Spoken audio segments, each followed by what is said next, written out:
இன்னைக்கு என்னோட வெயிட்டை மெயின்டைன் பண்றதுக்காக எப்படிலாம் சாப்பாடு எடுத்துக்கிறேன்னு சொல்லிட்டு உங்க கூட ஷேர் பண்ணிக்கிறேன். காலையில எப்பவும் போல எம்டி ஸ்டொமக்ல வந்து வெயிட் வந்து செக் பண்ணிடுவேன். 58.20 வந்து இருக்கு.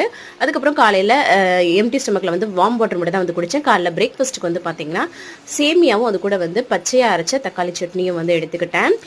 இது காம்பினேஷன் ரொம்ப நல்லா இருக்கும். நிறைய பேருக்கு உப்புமாவே பிடிக்க மாட்டேங்குது. இந்த மாதிரிலாம் ட்ரை பண்ணி பாருங்க, சூப்பரா இருக்கும்.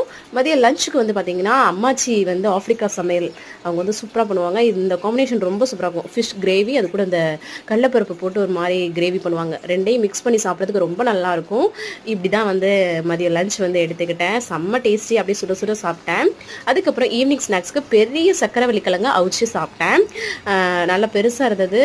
இதெல்லாம் வந்து பார்த்திங்கன்னா நல்லா ஸ்டமக் ஃபில்லிங்காகவும் இருக்கும். நிறைய நமக்கு வந்து சத்துக்களும் வந்து இருக்குது. நைட் டின்னர் 6:30 மணிக்கே எடுத்துக்கிட்டேன். 2 சப்பாத்தி அது கூட 2 முட்டை சேர்த்து கிரேவி வந்து எடுத்துக்கிட்டு 1 ஹவர் நல்லா வாக்கிங் போனேன். அதுக்கப்புறமா ஒரு பிளாக் காஃபி குடித்தேன். பாய்.